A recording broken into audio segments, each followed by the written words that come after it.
जय माता दी दोस्तों, कैसे हैं आप सब। दोस्तों बात कर रहे हैं 2 और 3 अक्टूबर की कि ये 2 दिन मकर राशि वालों के लिए कैसे रहने वाले हैं। इन 2 दिनों में मकर राशि वालों को क्या खुशखबरी सुनने को मिल सकती है, किन बातों में इन्हें सावधानी रखनी चाहिए। तो इन 2 दिनों का राशिफल जानने से पहले हम इन 2 दिनों का पंचांग जान लेते हैं। 2 अक्टूबर 2025 दिन गुरुवार रहेगा। अश्विन माह शुक्ल पक्ष की 10वीं तिथि जो रात्रि 7:12 तक रहेगी। उसके बाद एकादशी तिथि प्रारंभ हो जाएगी। सुकर्मा योग रहेगा जो 11:28 तक रहेगा। उसके बाद धृति योग प्रारंभ हो जाएगा। उत्तराषाढ़ नक्षत्र रहेगा जो 9:14 तक रहेगा। उसके बाद श्रवण नक्षत्र प्रारंभ हो जाएगा। चंद्रमा मकर राशि में रहेंगे। अभिजीत मुहूर्त का समय रहेगा 11:46 से 12:34 तक। राहुकाल का समय रहेगा दोपहर 1:39 से 3:08 तक। अब बात करते हैं 3 अक्टूबर की। 3 अक्टूबर 2025 दिन शुक्रवार रहेगा। अश्विन माह शुक्ल पक्ष की एकादशी तिथि जो शाम 6:35 तक रहेगी। उसके बाद द्वादशी तिथि प्रारंभ हो जाएगी।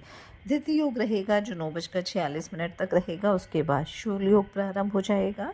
श्रवण नक्षत्र रहेगा जो 9:35 तक रहेगा। उसके बाद घनिष्ठा नक्षत्र प्रारंभ हो जाएगा।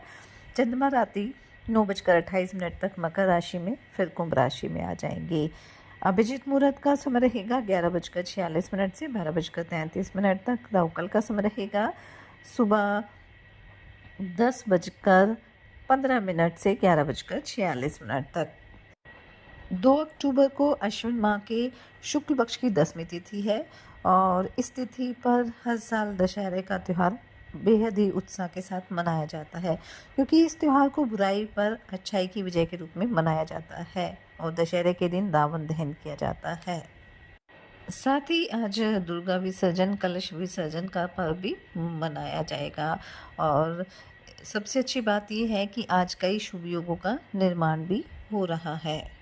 और आपको बता दें कि दशहरे के दिन कुछ चीज़ों की खरीदारी करना भी काफ़ी शुभ माना जाता है। ऐसा करने से माँ लक्ष्मी प्रसन्न होती है और सुख समृद्धि की प्राप्ति होती है। इस दिन माँ दुर्गा के साथ साथ भगवान श्री राम की पूजा करने का भी विधान है। जैसे धनतेरस के दिन झाड़ू खरीदना शुभ माना जाता है, इसी तरह दशहरे के दिन भी झाड़ू खरीदना बेहद शुभ माना जाता है। और इस दिन झाड़ू खरीदने से घर की अशुद्धियाँ, नकारात्मकता, दरिद्रता बाहर चली जाती है और माँ लक्ष्मी की विशेष कृपा बनी रहती है। और इस दिन जो रावण दहन का समय रहेगा वो प्रदोष काल में किया जाता है। और इसका जो समय रहेगा, जो सूर्यास्त का समय है 6:05 है और इसके तुरंत बाद रावण दहन किया जाएगा। इस दिन पूरे दिन रवि योग रहेगा जिससे जीवन में सकारात्मक ऊर्जा का संचार होता है। इसके साथ ही साथ इस दिन सुकर्मा योग और धृति योग का प्रभाव रहेगा। और दशहरे तिथि को अबूझ मुहूर्त के रूप में भी जाना जाता है, इसलिए इस दिन बिना किसी विशेष मुहूर्त के देखे शुभ कार्य जैसे कारोबार की शुरुआत है, कोई प्रॉपर्टी खरीदनी है, वाहन खरीदना है, किया जा सकता है।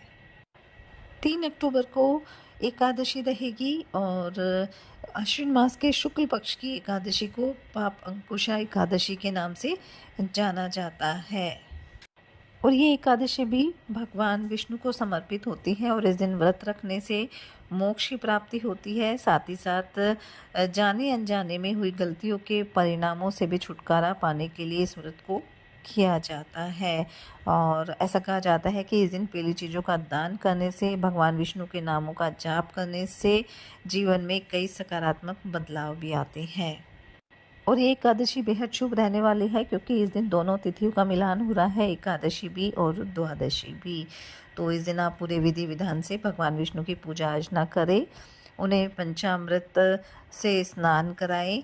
और भगवान श्री कृष्ण जो भगवान विष्णु हैं उन्हें ये पंचामृत अत्यंत प्रिय होता है।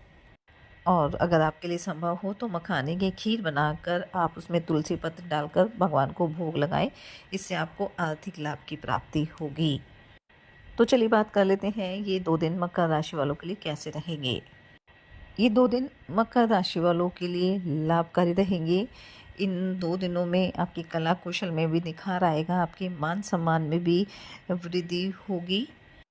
कोई बड़ी उपलब्धि भी इन 2 दिनों में आपको मिल सकती है। कारोबार में भी अच्छा धन लाभ मिलने की खुशी रहेगी। वहीं नौकरी पेशा लोगों के लिए भी समय अच्छा रहेगा। घर परिवार में भी किसी नए मेहमान का आगमन हो सकता है। भाई बहनों से भी किसी काम को लेकर आप सलाह ले सकते हैं, जिससे रिश्ते मजबूत रहेंगे। प्रॉपर्टी को लेकर भी आप कोई बड़ी डील फाइनल करने की सोचेंगे, तो उसमें आपको सफलता प्राप्त होगी।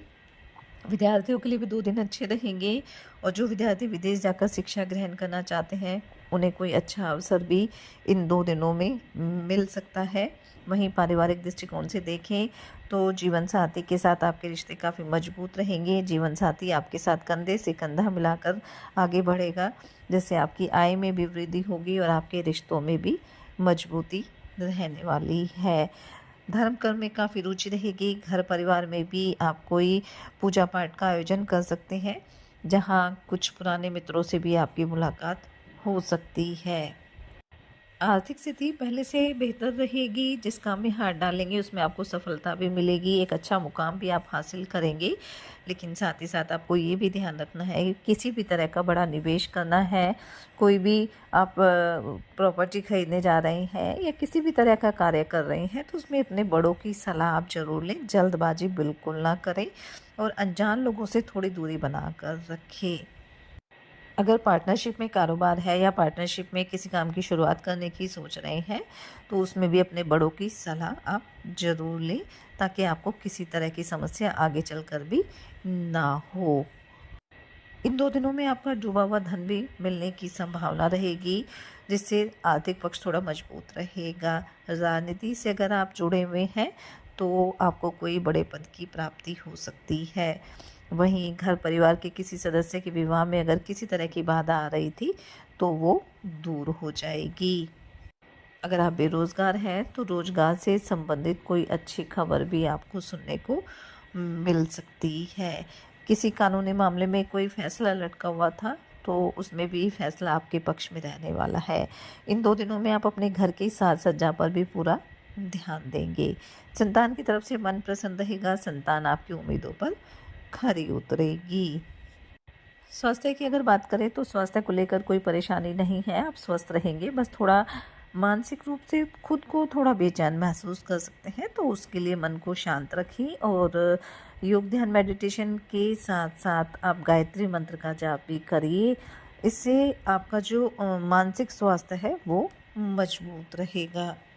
कुल मिलाकर देखें तो ये 2 दिन काफ़ी अच्छे ही रहेंगे, इसलिए इस समय का फ़ायदा उठाएं, मेहनत करें, अपने प्रयास जारी रखें। साथ ही सच्चे मन से आप ईश्वर आराधना करें, हनुमान जी और शनिदेव की आराधना करें, हनुमान चालीसा का पाठ जरूर करें।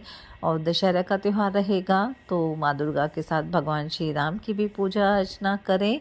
और अगले दिन एकादशी रहेगी तो भगवान विष्णु की पूजा अर्चना करें, अपने बड़ों का सम्मान करें और अपनी सामर्थ्य अनुसार गरीब और असहाय लोगों की मदद करें। इससे आपके जीवन में सदैव खुशियां बनी रहेगी। ये 2 दिन आपके लिए मंगलकारी रहे, शुभता भरे रहे। इसी मंगल कामना के साथ जय माता दी।